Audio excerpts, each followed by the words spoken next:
안녕하십니까, 김방입니다. 20세기 초까지 활동한 이탈리아 출신 화가이자 조각가 아마데오 모딜리아니는 회화의 대상인물을 긴 목과 긴 얼굴, 긴 손 등으로 묘사한 것으로 유명합니다. 비현실적인 듯한 그 사람은 도저히 속을 알 수 없는 표정을 짓고 있죠. 모딜리아니는 자신의 연인 잔 에비테른의 초상화를 자주 그렸는데요. 큰 모자를 쓴 잔 에비테른의 초상이라는 작품에서는 아예 눈동자를 생략해버렸습니다. 연인이 그 이유를 묻자 모딜리아니는 그녀의 영혼을 알게 되면 그릴 거라고 대꾸하죠. 둘이 결혼 생활을 시작한 지 얼마 되지 않아서 모딜리아니는 눈동자를 담은 잔 에비테른의 초상을 그립니다. 그리고 얼마 지나지 않아서 결핵성 뇌막염으로 사망하고 말죠. 그의 연인이나 아내, 모델이었던 에비테른은 이틀 후에 자살로 생을 마감하는데요. 아마 보통 사람들도 워낙 특징적인 이 사람의 회화체 때문에 이름과 그림 몇 점 정도는 알고 있을 겁니다. 그리고 제가 들려드린 그의 얘기에서는 되게 한 위대한 예술가의 초상과 로맨스에 감동을 받으실 겁니다. 근데 여기서 기업 경영 활동에 대한 영감을 받는다면 어떨까요? 오늘 읽을 책이 바로 그런 책입니다. 미술가들이 불멸의 걸작을 만들고 남기는 과정을 통해서 현대 경영에 대한 통찰력을 얻을 수 있다, 이런 지적을 하는 책인데요. 예를 들어서 모딜리아니가 눈동자를 생략한 것은 파괴적 혁신의 한 사례로 지적합니다. 최근 인문학과 경영학의 조우, 그중에서도 예술과 경영의 융합을 시도한 책입니다. 아티스트 인사이트를 오늘 함께 읽도록 하겠습니다. 지식과 지혜를 얻는 가장 경제적인 방법, 성공예감 별책 프로, 지금 시작하겠습니다.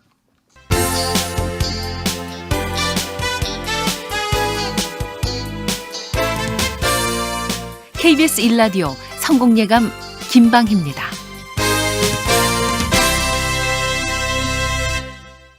자, 별책부록의 책 읽어주는 남자 김방희입니다.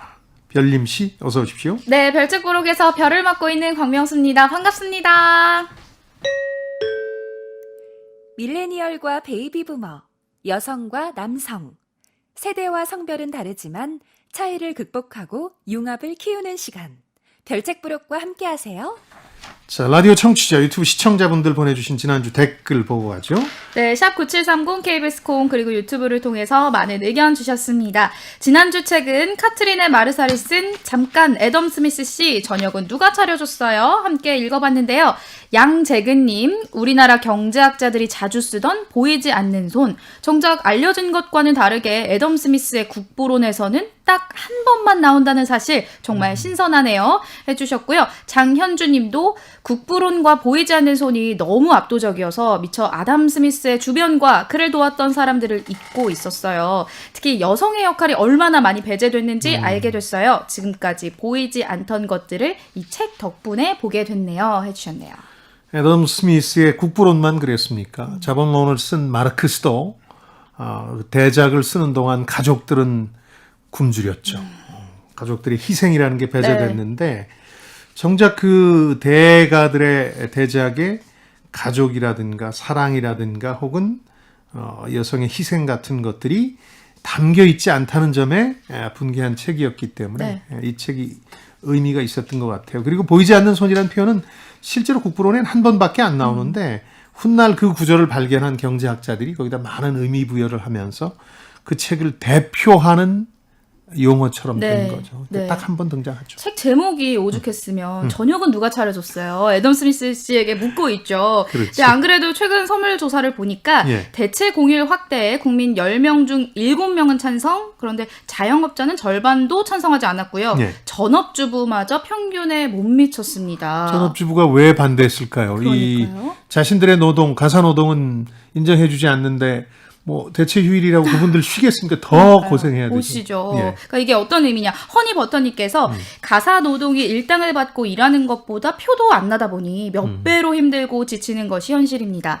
저 역시 직장 생활하다 암투병 중이라 전업주부로 살고 있는데 당연히 해야 되는 일이라고 가족들이 생각해요. 해주셨습니다. 그러다 보니까 경제학에서 특히 현대 경제학에서 그걸 배제했는데 과연 그걸 배제한, 그러니까 보이진 않지만 중요한 경제를 배제한 경제학이 의미가 있느냐 그런 문제 제기를 한 책이었죠. 네. 그러면서 시카고 학파 이야기도 나왔었는데요. 사람은 합리적이고 시장은 이성적이다. 고로 시장에서 벌어지는 비합리적인 일에도 합리적인 이유가 있었다. 뭐 이런 이야기를 했었는데 그런 관점에서 엄혜령님 여성에 대한 비하와 차별 그리고 신자유주의가 가속화시킨 전 지구적인 빈익부 부익부 현상은 누가 책임집니까? 해주셨고 박상우님께서도 시카고 학파도 케인즈 학파도 인간의 속성을 놓치고 있습니다. 해주셨네요. 모든 이론이라는 건 단순화할 수밖에 없고 여러 가정 위에 놓이는 거거든요. 근데 그것 자체는 처음 등장할 때 신선합니다. 우리가 놓치고 있는 어떤 부분을 조명해 주니까요. 근데 그게 교조화, 극단화되기 시작해요. 왜냐하면 그걸 믿는 사람들이 점점 더 자기 합리화를 하면서 극단적인 논리로까지 밀어붙이는 거죠. 네. 시카고 학파는 현대경제학을 극단화시킨 차별도 합리적이다라고까지 얘기할 정도의 이제 학파였죠. 그런데 결과에서 많은 사람들이 예를 들어서 빈익빈 부익부 현상 같은 게 심해진다 그러면 그런 이론이나 이념을 거부하거든요. 그래서 새로운 또 이념이 등장하니까 그렇게 인간은 조금씩 진화하는 게 아닌가 하는 생각을 해봅니다. 네. 반면에 김기태님은 지금에 와서 비판을 받고 있지만 그건 지금의 관점에서 바라보기 때문 아닐까요?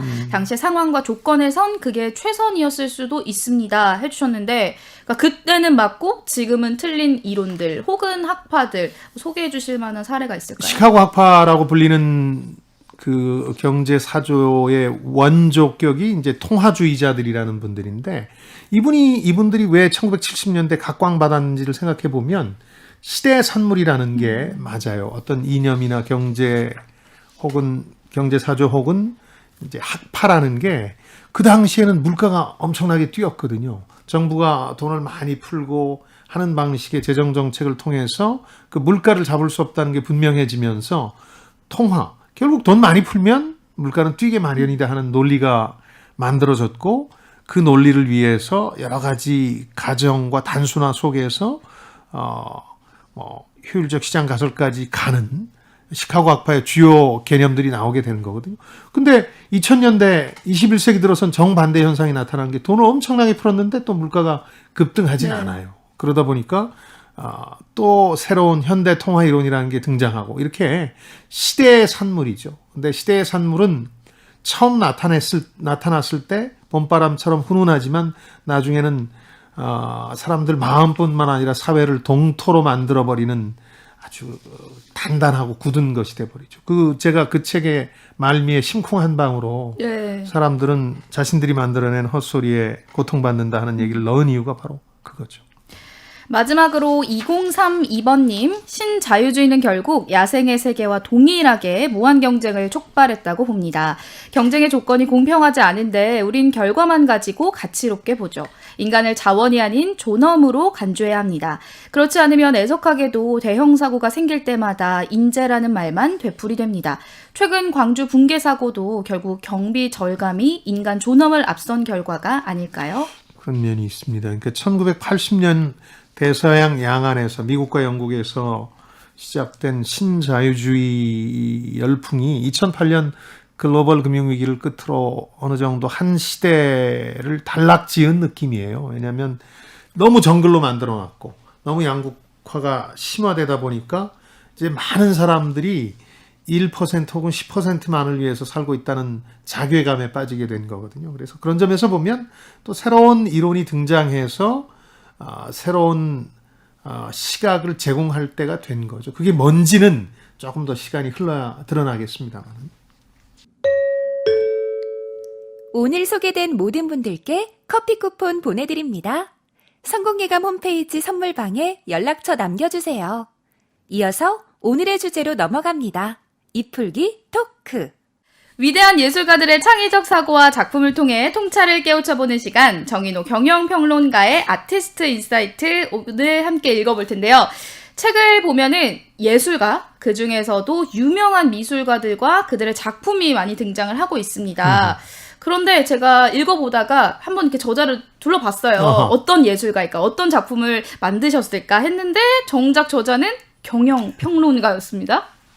우선 저는 광명수 씨한테 죄송한 게요. 네. 미술품만 나오죠. 우리 음악을 전공한 광명국 씨의 흥미를 불러일으키려면 아무래도 음악 얘기가 많이 나와야 되는데 살짝 나오려다 말더라고요. 알아요. 그런 점에서 우선 죄송하고 개인적으로는 저자가 어떤 분인지 저는 잘 모르겠습니다. 책의 저자 소개 정도밖에 없는데 뭐 정보가 없어요. 온라인상에서 검색해도 정보가 많지는 네. 않습니다. 경영평론가 혹은 경영학 박사 정도로만 소개가 돼 있던데 일부 언론에 기고한다는 거하고 사실 그 책의 저자들은 가능한 자신에 대한 내용을 많이 공개를 해야 됩니다. 뭐 우리나라 저자 소개처럼 학력이나 경력 소개하라는 게 아니고요. 자신의 관심 분야는 뭔지, 공부한 분야는 무엇인지, 문제의식은 무엇인지. 네. 그래야 독자들이 책을 읽을 때 도움을 받을 수 있거든요. 어쨌든 이 저자는 미술에 대한 조예가 깊은 분이라는 점은 분명해요. 저도 학창 시절에 미대를 지망했을 정도로 관심이 많았던 분야인데 그러다 보니까 이분이 가진 미술에 대한 조예가 굉장히 깊구나 하는 걸 실감했고요. 기업 경영에 이걸 활용하자는 취지였는데 그 부분은 조금 취약해서 불균형한 느낌이 좀 있었어요.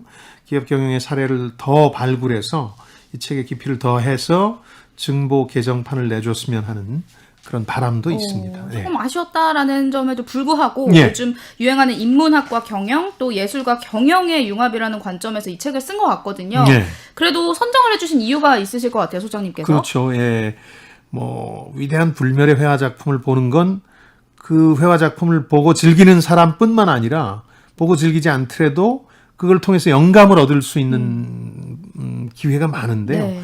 특히 이제 저자가 지적했습니다마는 지금 AI가 주도하는 4차 산업혁명은 기계나 인공지능이 모든 걸 대신할 가능성이 높아졌잖아요. 웬만한 것들은. 그렇죠. 뭐 의사 변호사 일 가운데서도 판례를 검토하거나 엑스레이를 검토하는 거는 AI가 더 나을지 모른다 이런 얘기가 나오니까. 네. 그럼 이제 더 사람이 잘해야 되는 건 AI가 못하는 것들을 잘해야 되는데 그런 건 아마 예술적인 영감을 통해서 판단하는 것들이겠죠.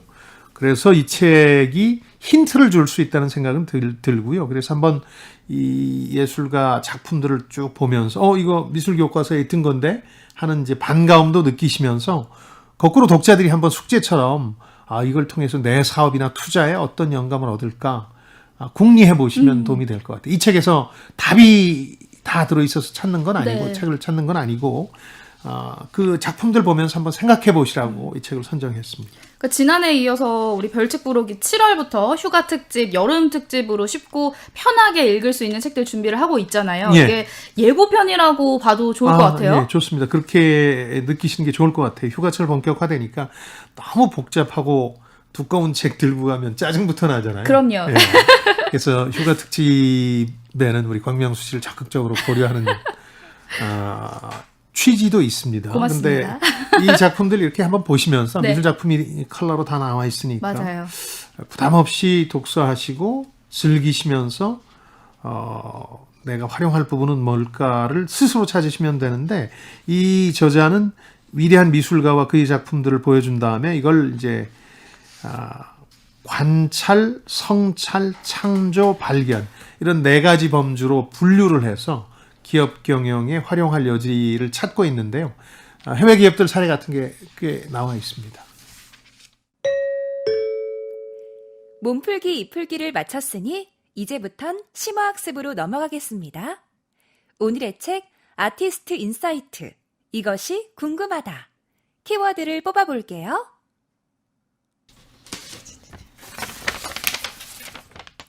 첫 번째 키워드 클로드 모네 루앙 대성당 그리고 수련 연작.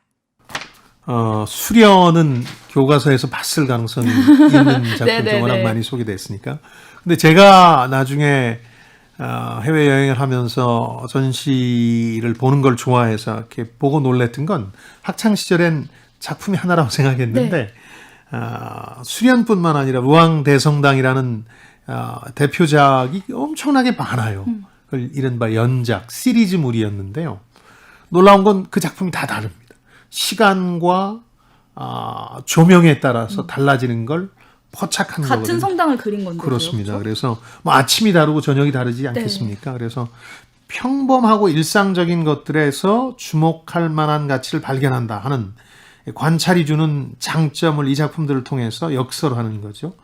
빛과 시간, 계절에 따라서 수련도 달라지고 루앙 대성당의 모습도 달라지는데 완전히 달라지는 걸 이제 보여주는데 그 각각이 또 다 그 피사체, 화가의 눈에 잡힌 그 피사체 임에는 틀림없거든요. 그래서 인상파라는 얘기가 나온 거고 네.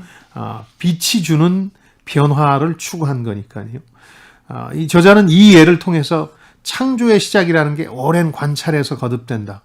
그러니까 시간을 많이 들여서 관찰할수록 더 좋은 결과가 나온다고 이제 얘기하면서 또 우리가 아는 예로 제임스 카메론 감독이 타이타닉이라는 영화를 만들어서 세계적인 거장 반열에 올랐는데 실제 그 영화 말고도 영화 개봉 후에 내셔널 지오그래픽과 같이 그 영화 준비 기간을 다큐멘터리로 만들어서 세계에 알렸어요. 그게 뭐였냐면 타이타닉 침몰 지점에 잠수정을 타고 12번이나 내려가서 보는 거예요. 관찰하는 거예요. 그게 거의 완벽하게 타이타닉호를 묘사한 계기가 됐다는 거죠. 한 막 서너 시간 고생해서 내려가서 제 다큐멘터리를 봤는데 한 10분도 제대로 못 봐요. 이 수압 때문에. 그런 상황에서 12번이나 목숨을 걸고 내려가서 관찰했다.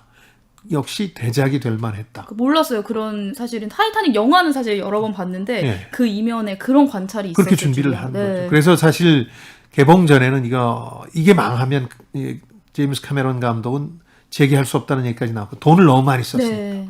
근데 역시 그 관찰이 불러온 그 묘사라는 게 힘을 발휘해서 대성공을 거뒀고 또 이 모네가 나중에 거의 중반기 이후에는 그 자기 정원에서 스스로 갇혀 살다시피 해요. 근데 그 정원을 자기가 꾸며요.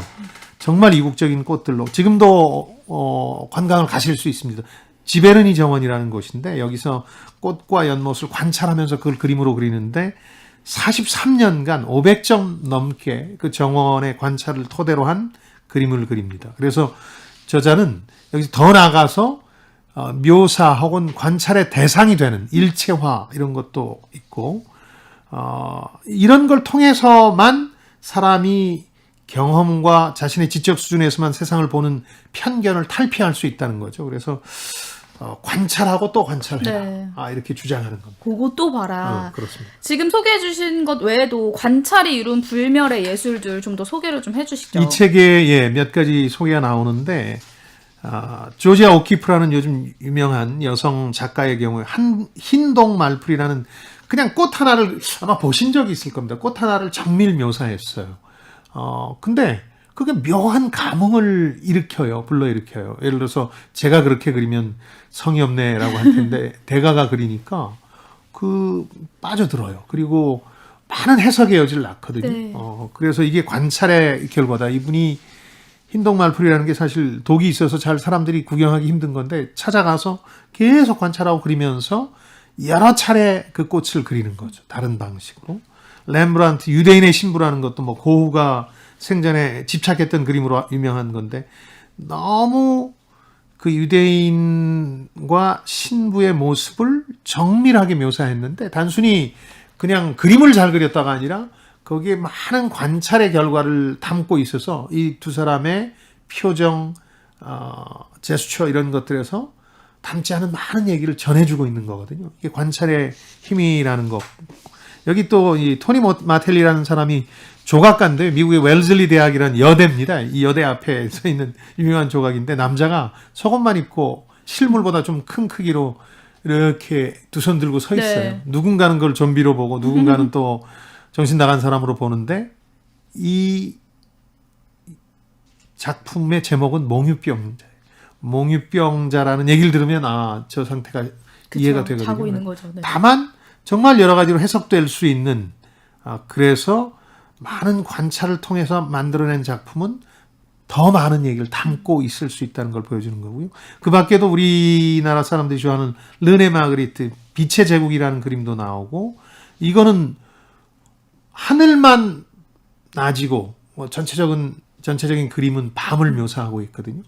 그 약간 부조화하게 대상을 배치해서 사람들로 하여금 이게 뭘 얘기하려고 하는지에 대해서 생각하게 하는 거. 이것도 역시 관찰의 결과였고 이 관찰의 결과들이 이 사례에 많이 나옵니다. 뭐 저는 기자 출신으로 이 사건 당시에 기자를 하고 있었기 때문에 익숙한 그 미국에서 뉴욕타임즈에서 보도해서 퓰리처상을 받은 사진이 있어요. 독수리와 어린 소녀라 그래서 워낙에 유명하죠. 그렇죠. 네. 이제 아주 아사 직전의 소녀가 쭈그려 앉아 있는데 뒤에서 그의 죽음을 기다리는 듯한 독수리가 있고 그게 이제 아프리카 기아 참상을 한마디로 전 세계에 알린 사진이었는데 그 사진 공개되고 나서 상당한 논란이 일죠. 네.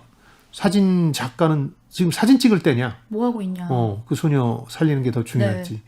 뭐 그런저런 비난에다가 이제 자기 동료의 그 내전 취재 당시 사망 사건이 겹치면서 본인도 비극적 선택을 해요. 근데 이런 것들이 관찰의 힘을 보여주는 아마 그 사진을 찍기 위해서 어느 날 우연히 그냥 지나가다가 찍진 않았을 거예요. 네. 그 아프리카에서 굶주림에 허덕이는 아이들을 계속 관찰하다가 어느 순간 잡아낸 게 네. 그 사진 한 장은 수많은 논문과 기사보다도 더 큰 힘을 발휘하는 거니까 그런 게 관찰의 힘이겠죠. 네.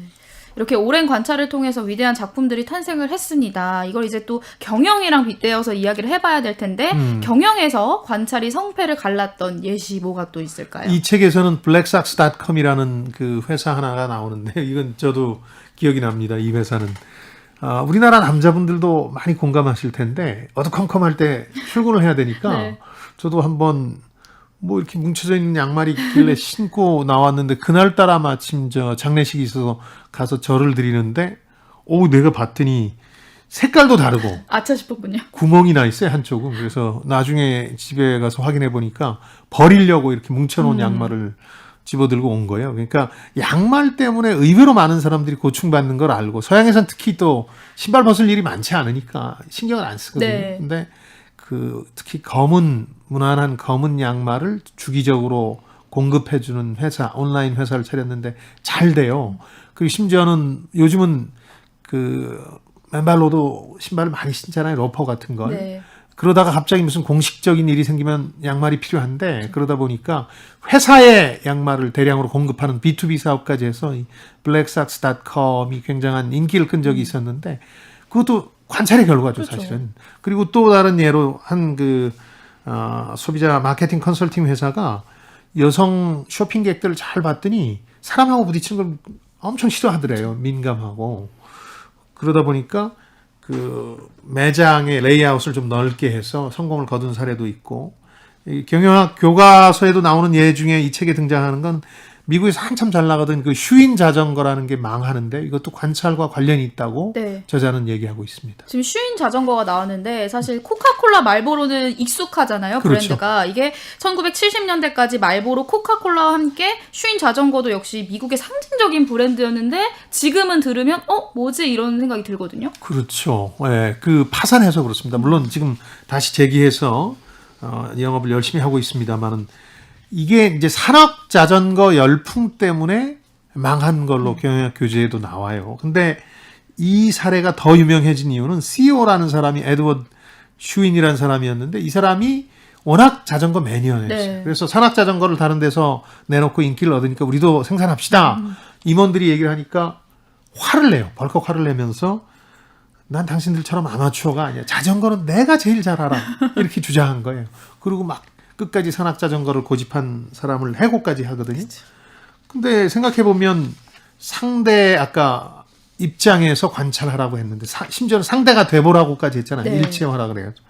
근데 상대 입장 생각 안 하고 자기 마음만 들여다본 거예요. 관찰을 했는데 자기 마음. 사실은 소비자 마음을 들여다봐야 돼요. 말을 들었어야 됐는데요. 그렇죠. 다이슨 같은 경우도 그러다 보니까 너무 의식이 굳은 자기 학교나 경력에서 의식이 굳은 사람을 데려다가 혁신적인 발명품을 내놓을 수 없다 이런 생각 때문에 일부러 가방끈이 짧은 인재들을 채용한다 그런 얘기가 있을 정도거든요. 네. 그러니까 관찰하되 자기 주장만 하는 게 아니라 상대를 관찰하는 경영자가 돼야 된다는 거죠. 이어서 다음 키워드 뽑아볼게요.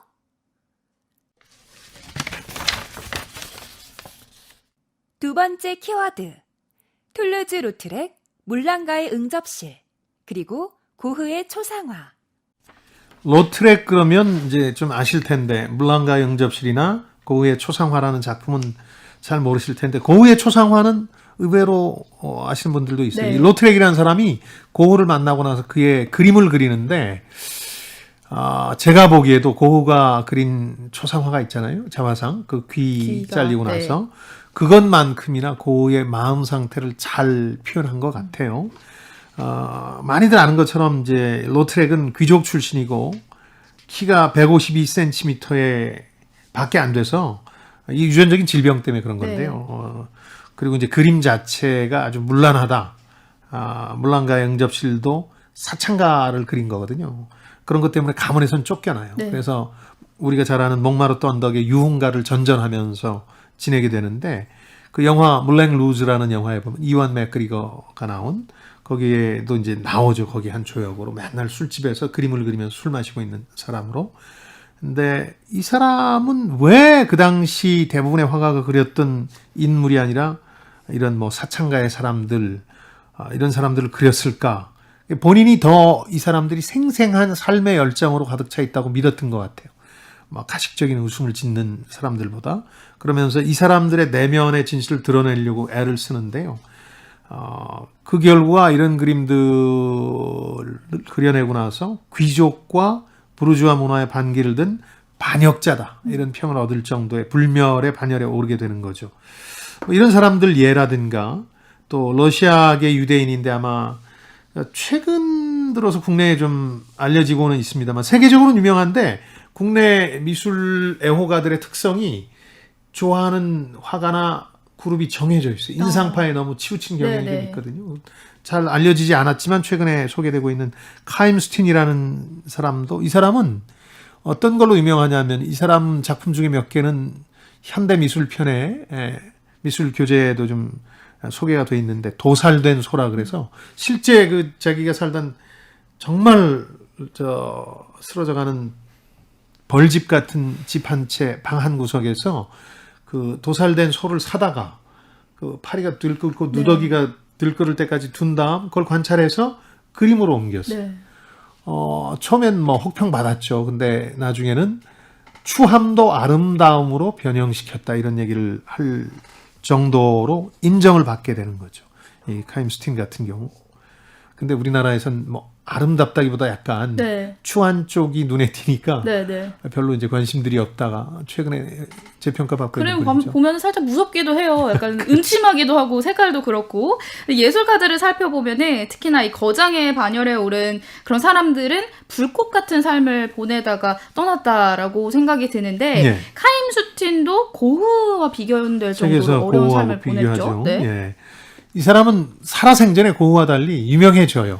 돈도 많이 벌어요. 네. 근데 너무 가난한 시절을 오래 경험해서 그런지 모르겠는데 돈을 벌고 나니까 돈에 집착을 해요.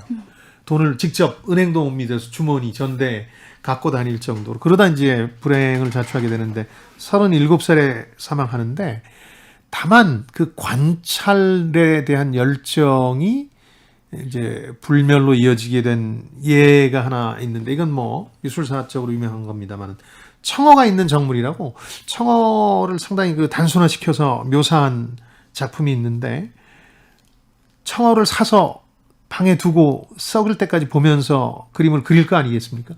근데 배가 고파서 이 사람은 굶어 죽을 지경이에요. 보통 사람 같으면 청어를 사서 우선 먹고 내 배부터 불러야죠. 네. 그리고 나서 어떻게든 그림을 그릴 궁리를 했을 텐데 본인은 굶어 죽겠지만 청어를 묘사하는 게 더 중요하다고 생각한 사람은 청어를 사서 그냥 넣어두고 네. 그림만 그린 거예요. 그 과정에서 침을 삼켜가면서 이 대작을 완성하게 되는 건데 결국 이런 것들이 어떤 예술을 통한 치유의 감동을 준 그 스토리를 알고 나면 이 작품이 달리 보이거든요. 그래서 이 관찰의 힘이라는 측면에서 대단하고요. 또 그런 예들로 뭐 책이나 이런 데서도 가끔 볼 수 있는 벨라스케스의 작품이라든가 깡땡 마시라는 사람의 추한 공작 부인 뭐 이런 것들이 너무 그 사람 대상을 현실적으로 묘사해서 아름답게 묘사하지 않아서 맞아요. 상당한 그 인상을 주거든요. 내가 잘못 본 건가 계속 보게 돼요. 그렇죠. 그래서 그 어떤 인습을 파괴함으로써 인물 각자의 개성과 이야기를 이제 드러낸 관찰의 결과로 보고 있는 거죠. 네, 첫 번째 키워드가 관찰과 네. 관련이 되어 있었고 다음이 성찰이었습니다. 그러니까 더 깊은 곳을 들여다보고 진실을 드러내는 작업인데 이게 또 경영에서는 어떤 영감을 줄 수 있는 걸까요? 그렇죠. 이제 관찰을 쭉 하다 보면 그 대상을 통해서 화가가 얘기하고 싶은 바가 있고 자기 내면의 얘기일 수도 있고 그러다 보니까 이걸 성찰이라고 이 저자는 얘기하고 있는데 이 책 사례는 2003년에 그 파산 위기에서 갓 벗어난 미국의 아메리칸 에어라인이라는 항공사 얘기가 나오는데요.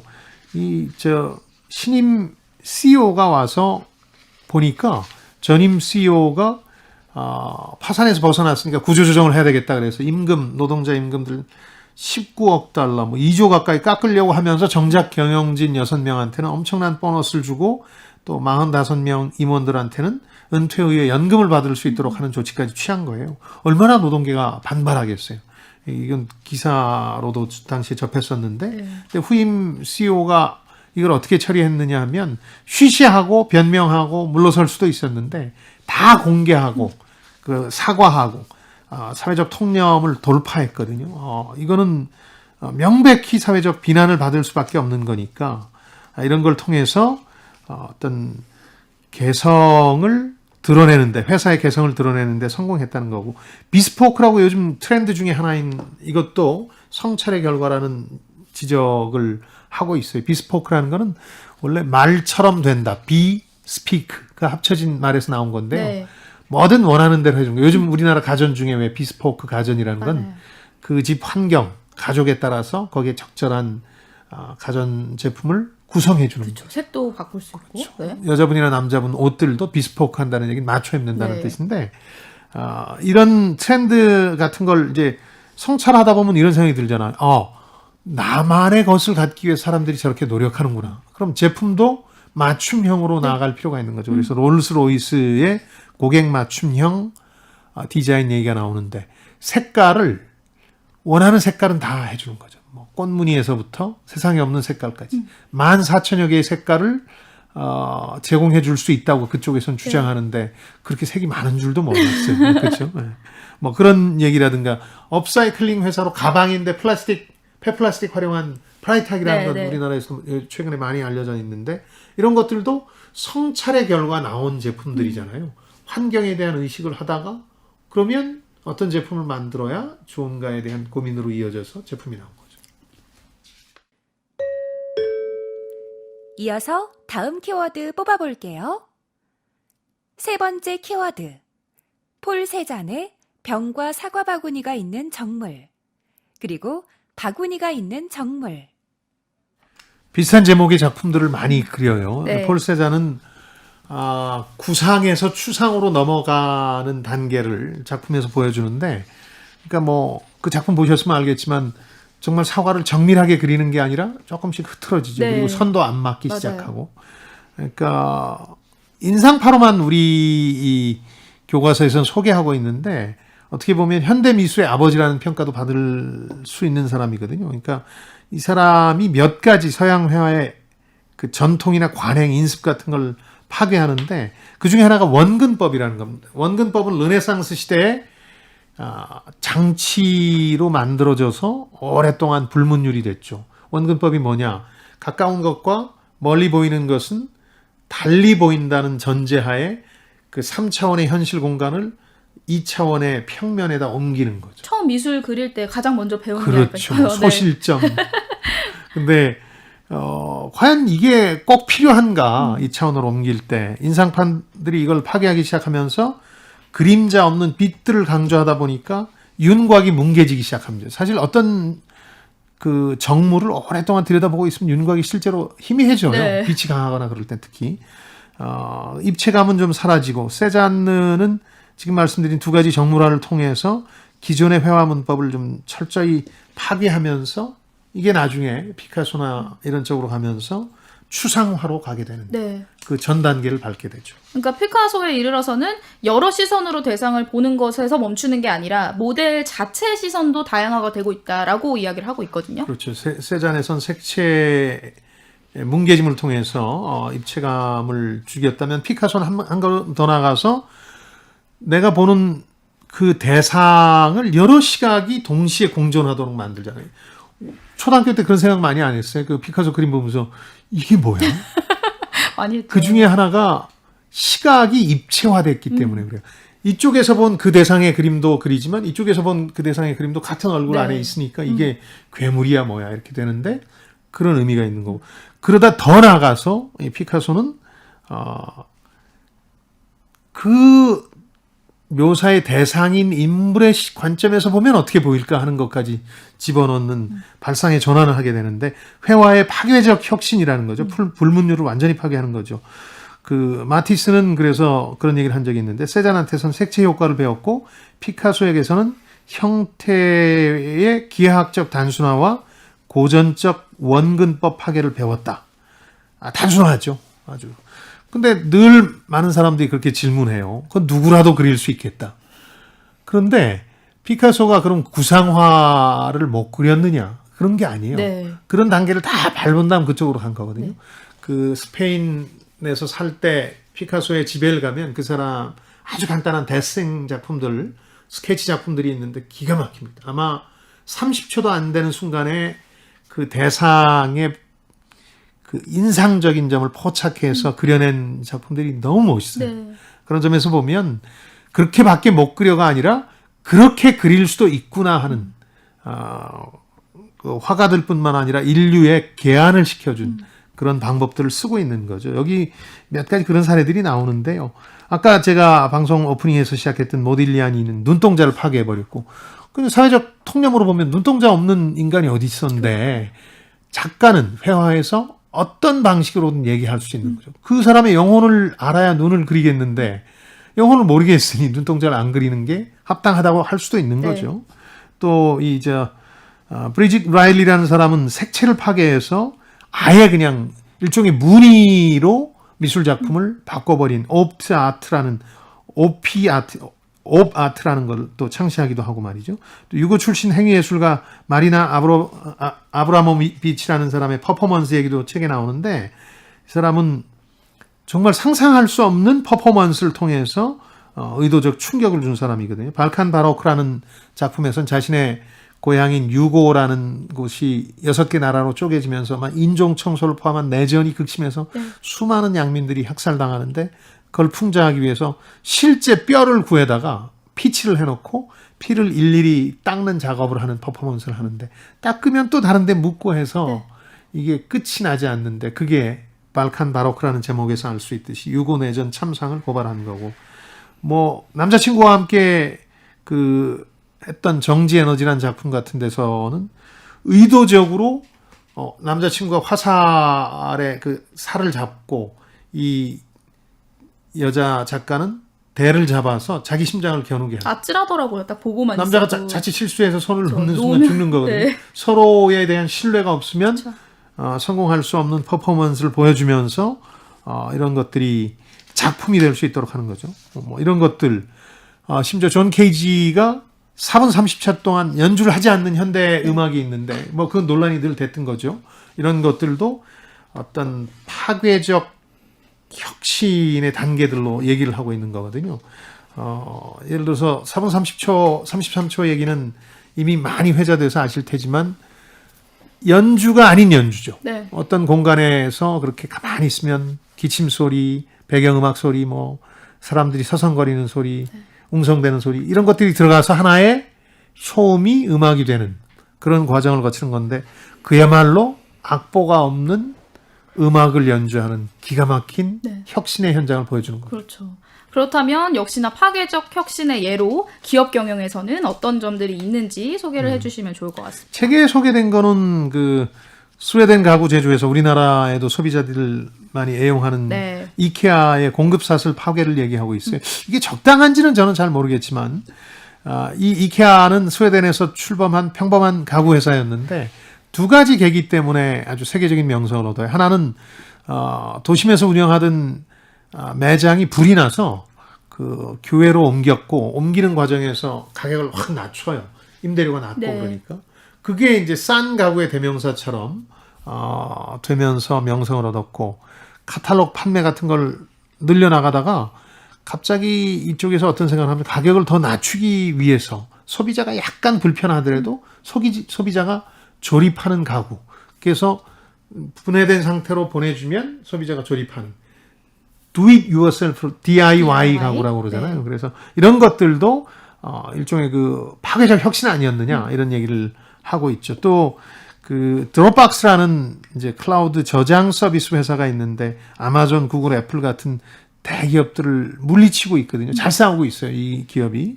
그 이유는 다른 많은 회사들이 저장 용량만 생각하는데 이 회사는 저장했던 걸 꺼내서 수정하거나 그럴 때 소비자의 편익을 생각해서 저장 용량보다는 사실 저장 용량이 그렇게 개인들한테 중요하진 않으니까 소비자의 마음을 사로잡았다. 네. 이것도 혁신의 예가 아니냐 이렇게 지적하고 있는 거죠. 그러니까 혁신의 예라는 게 사실은 분문율의 파괴라고 볼 수 있잖아요. 그렇죠. 원래는 눈동자를 그려야 되는데 또 악보대로 연주를 해야 되는데 그렇지 않았다. 근데 사실 이런 것들이 어떻게 보면 사람들한테 불편하게 느껴질 수도 있는 거잖아요. 원래 그렇죠. 내가 이케아는 앉아있으면 특히 그렇죠. 음악이 들려야 되는데 왜 안 들리지? 눈동자가 왜 없지? 그러니까 새로운 시도를 할 때 이런 불편함을 필연적으로 감수를 해야 되는 건지. 불편함의 균형이라는 걸 저는 생각하고 싶은데요. 소비자를 그냥 마냥 불편하기만 하면 절대 그 작품은 상품은 인정받을 수 없죠. 네. 근데 약간 불편하게 하되 그 불편함이 뭔가를 성찰하게 만드는 거죠. 눈동자를 왜 안 그렸지? 그런데 뭐 이런 얘기가 있었어요. 제가 방송 시작하면서 말씀드린 네. 거. 그럼 그 작품이 더 의미 있게 보여요. 달리 보여요. 이케아도 자기 걸 이렇게 조립하다 보면 네. 가구라는 게 뭐 이런 거였나 하면서 가족 생각도 하게 되고 저는 그래도 조립하는 게 싫습니다만 뭐 이런 것들이죠. 그러니까 조금만 불편하게 해야죠. 네. 생각하게 하는 정도에서 그쳐야지 너무 불편하게 하면 그 작품이나 상품은 선택될 수 없는 거예요. 지금 여러분께서는 주말에만 만나는 성공예감 별책 부록을 듣고 계십니다. 오늘 들려드리는 책은 아티스트 인사이트입니다. 이어서 다음 키워드로 넘어갑니다. 네 번째 키워드. 파울 클레의 고양이와 새와 새로운 하모니. 이분 작품도 고양이와 새 같은 경우는 미술 교과서에 중고등학교 교과서에 이제 많이 나오는데 어떻게 보면 저도 그런 느낌 가졌지만 이거 어린애 그림이구나. 어린애의 마음, 동심으로 그린 거죠. 실제로 피카소를 포함해서 많은 화가들이 동심이야말로 자연과 사람을 가장 완벽하게 이해하고 묘사할 수 있는 상태라고 느꼈던 것 같아요. 그래서 어린아이가 그린 그림처럼 많이 느껴지고요. 네. 또 이분 새로운 하모니라는 그림 보면은 12가지 색을 그냥 정사각형으로 배열했을 뿐인데 많은 사람들이 거기서 12음계 음악을 떠올려요. 음악이 연상된다는 얘기를 하는데 실제로 이 음악 관련한 작품이 9,000여 작품 가운데 500점이나 될 정도로 많았다는 거죠. 그러니까 음악과 미술의 융합을 추구했다 이렇게 볼 수도 있는데 저자는 다양한 그 융합의 사례들을 얘기합니다. 뭐 BTS의 윙스라는 음반은 저는 다 들어보진 못했는데 그 곡을 정말 다양한 장르의 음악들이 융합돼 있다. 네. 페이스북 창업주 4명의 전공이 다 달랐다. 이런 것들도 저커버그는 물론 심리학을 전공했습니다만은 나머지 전공이 뭐 경제, 경영학, 문학도 있어요. 역사학도 있고. 그러니까 그런 것들이 융합해서 그런 소비자가 사랑하는 SNS를 만들어낸 게 아니냐 이런 얘기도 있고. 스티브 잡스가 뭐 융합의 어떤 대표적인 인물로 예술, 철학, 제품으로 이어지는 거론되고 또 하버드대 기숙사 지금은 어떤지 제가 잘 모르겠는데 예전에는 그 이전공 교류라 그래서 가능하면 전공이 다른 사람끼리 붙여놨어요. 네. 서로 얘기할 거리도 많고 공부에 도움이 되니까. 로버트 러플린이라는 사람은 곤충과 사람의 차이를 이렇게 규정하기도 했어요. 한 가지 일만 매몰돼서 하는 거는 개미와 다를 바 없는 거고 사람은 다양한 일을 통해서 그 융합을 할 수 있기 때문에 사람이다 이런 얘기까지 했고 인도 인재들이 요즘 실리콘밸리를 휩쓸고 있는데 네. 이것도 인도 특유의 경제 지리적 환경 때문에 융합에 익숙한 데서 오는 것이다. 뭐 이런 지적도 하고 네. 있습니다. 융합이 그만큼 중요하다는 거죠. 네.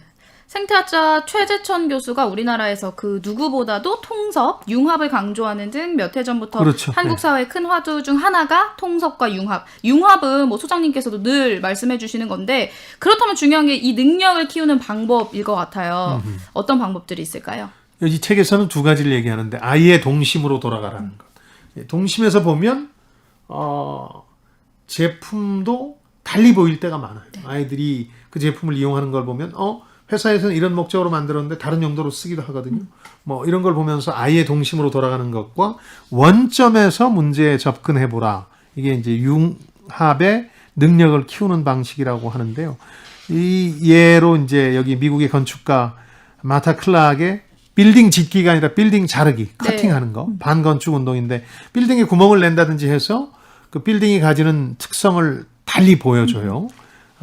이 경우는 건축 쪽에서는 상당히 유명한 획기적인 운동이 되는데 장소가 곧 작품이 되고 또 영원하지 않아요. 언젠가는 그 빌딩 구멍이 뚫린 빌딩이 사라지니까 소멸성이 있고 시각으로 보는 것에서 그 건축에 들어가서 본인이 체험을 해봐야 돼요. 이 구멍의 의미는 뭘까?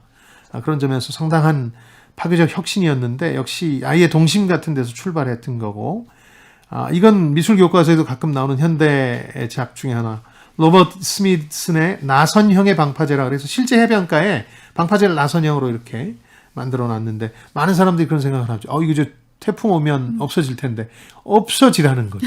영원히 보존하겠다는 게 아니라 그런 소멸성 자체를 더 현실적인 작품의 취지로 삼은 거죠. 데미안 허스트의 재발이라는 작품 같은 경우는 진짜 죽은 어린아이의 두상에다가 이 귀금속으로 이어붙인 그런 작품들이었고 여러 가지 그 파괴적 혁신을 보여준 미술 작품들은 많죠. 뭐 유명한 분수라는 건 미술관에 변기를 갖다 놓은 거잖아요.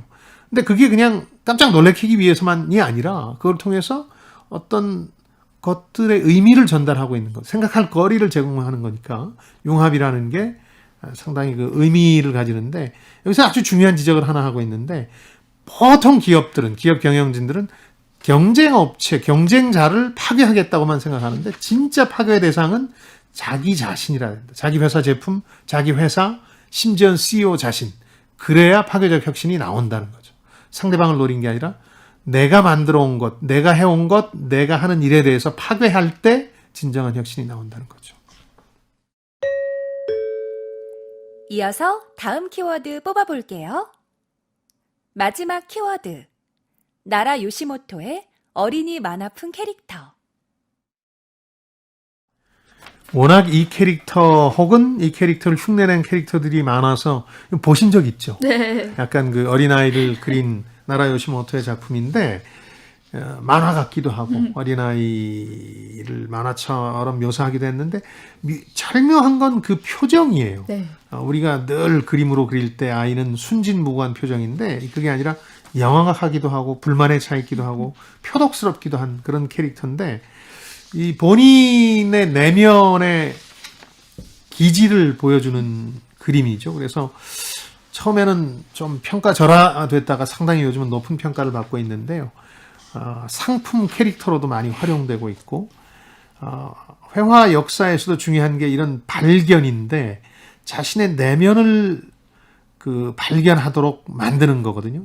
저자 자신이 내면을 반영해서 그림을 그리되 보는 관객이 스스로 거기에서 내 내면을 보는 거예요. 네. 그 요시모토 그림을 보면 내 어린 시절은 그랬지 하긴 순진무구하지만은 않았어. 뭐 이런 생각을 하게 되는 거잖아요. 그래서 그런 예들을 많이 그 쓰고 있는데 여기 이제 아르놀 피니의 결혼이라는 세계에서 가장 유명한 2인 초상화, 2명이 등장한 초상화 같은 데는 네덜란드 얀 반 에이크라는 사람이 그렸는데 아주 파괴적인 혁신을 넘어서는 발견의 모습도 나타나요. 거기 아주 조그만 그림인데 그 뒤쪽에 거울이 있는데 얼마나 정밀하게 묘사했는지 그 거울에 그림을 그리고 있는 화가 자신이 등장하거든요. 비치고 있어요. 네. 그 후부터는 많은 작가들이 그걸 흉내를 내요. 그러니까 화가 자신이 그림에 등장한 그 전까지는 그 말도 안 되는 소리 하고 있어 뭐 이런 거죠. 네. 그러니까 그런 측면에서 어떤 발견의 의미를 좀 담고 있고요. 뭐 그러면서 또 한 가지 여기 발견과 관련해서 디테일 경영 얘기도 나옵니다. 디테일이 중요하다는 걸 요즘 느끼고 있거든요. 다 잘 만들어 놓고 요 디테일 하나 때문에 그 상품은 망했어. 혹은 요거 기업이 하나. 망했어. 네. 그렇습니다. 그걸 이제 컴퓨터 제조회사 델 얘도 하나 들고 있고요. 햄버거를 파는 영국 윈피라는 브랜드는 깨빵을 쓰잖아요. 깨가 붙어 있는 그 깨로 점자를 만들어서 시각 장애인들도 즐길 수 있게 네. 만들었는데 그게 이제 화제가 됐던 예들도 있고 여러 가지 그런 사례들이 나오는데 저는 인상적인 게 이런 것들이었어요. 자기 성찰이라는 게 자기 내면을 들여다보면서 자기를 파괴하려고 할 정도의 혁신을 해야 된다는 게 우리가 잘 아는 그 무인양행, 무지라고 하죠. 네네. 거기서 한때 워낙 유니클로 같은 게 득세하니까 컬러풀한 옷을 만들까 하고 고민해 본 적이 있어요. 실제로 만들기도 했고요. 원래는 그런 색이 아니죠. 약간 좀 무지색. 칙칙하잖아요. 네. 예, 그 원색을 잘 안 쓰는 그쵸. 브랜드로 유명한데 초반엔 좀 잘 팔렸는데 가만히 생각해 보니까 장기적으로 우리 브랜드 아이덴티티하고 다르잖아요. 정체성이. 그쵸. 그래서 과감하게 그걸 접습니다. 그런 예도 나와 있고 또 메소드라고 쟁쟁한 다국적 기업들 주방 세제를 물리치고 미국에서 1위 하는 친환경 업체가 있는데 여기는 아주 유명한 사건 때문에 광고에도 등장하는 그 사건 때문에 1위 시장 점유율을 기록하게 되는데 뭐냐면은 실제로 어린아이들이 세제를 많이 삼키잖아요. 네. 삼키면 위험하기도 하고. 위험하죠. 위험하다고 엄마가 회사에 전화를 한 거예요. 이거 어떻게 하면 좋으냐고. 네. 그랬더니 회사에서 안심하셔도 됩니다. 그냥 물 한 모금 삼키게 하고 두시면 됩니다. 그보다 더 친환경이라는 걸 잘 설명하는 에피소드가 있나요? 바로 입증을 할 수 있죠. 그렇죠. 그래서 이제 그런 것들이 자기 파괴를 통한 혁신으로 소비자들한테 인정받은 사례라고 이 책에 등장하는 거죠. 네, 마지막 키워드까지 달려왔는데 이 책 말미에 예술가도 그렇고 기업도 그렇고 죽어야 강해진다라는 말이 있는데 굉장히 인상적이었어요. 죽어야 강해진다. 뭐 예술가들이 죽어서 더 강해진 예는 고흐만 봐도 알 테니까 네. 더 말할 필요가 없는데 이 책에서 등장하는 게르하르트 리히터라고 현대 미술의 거장이라는 분은 형식 파괴예요. 자기 파괴를 넘어서서 뭐 형식 글쎄요. 그러니까 어떻게 보면 자유의지로 나아갔다고 할까? 그러면서 자기 딸을 그린 베티라는 작품이 이 사람 작품이 유명한데 10년마다 한 번씩 매체를 바꿔가면서 그려요.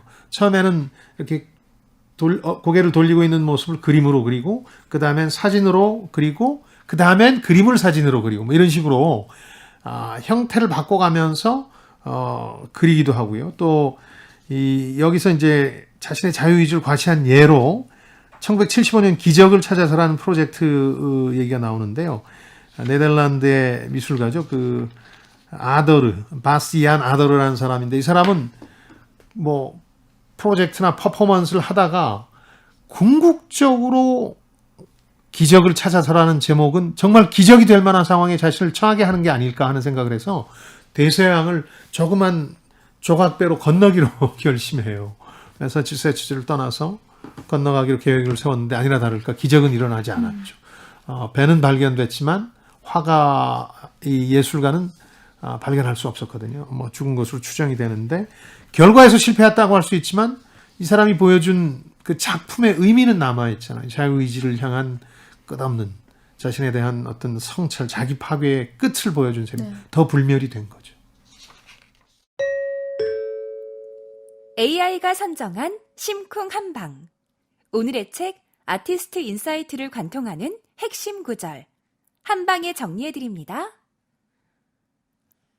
아티스트는 일반인과 다른 눈으로 사물을 집요하게 관찰하고 부단한 상상력을 즐기는 창조가다. 휴가철 그냥 편안하게 읽으시면 좋을 것 같고요. 뭐 이 책에서 모든 답을 구하진 마시고 경영자들이나 혹은 사업가, 투자가들도 요즘은 예술을 알아야 된다고 하거든요. 교양을 뽐내기 위해서가 아니라 자기 사업과 투자에 영감을 얻기 위해서. 그런 시대에 답을 좀 스스로 구하는 문제 제기형 책으로 활용하시면 좋겠다. 그런 생각입니다. 다음 주 책이 도착했습니다. 네, 일본 교세라 창립자이자 명예회장, 살아있는 경영의 신이라 불리는 이나모리 가즈오. 그가 60년간 비즈니스 현장에서 깨달은 성공의 주문, 왜 리더인가 함께 읽어보시죠.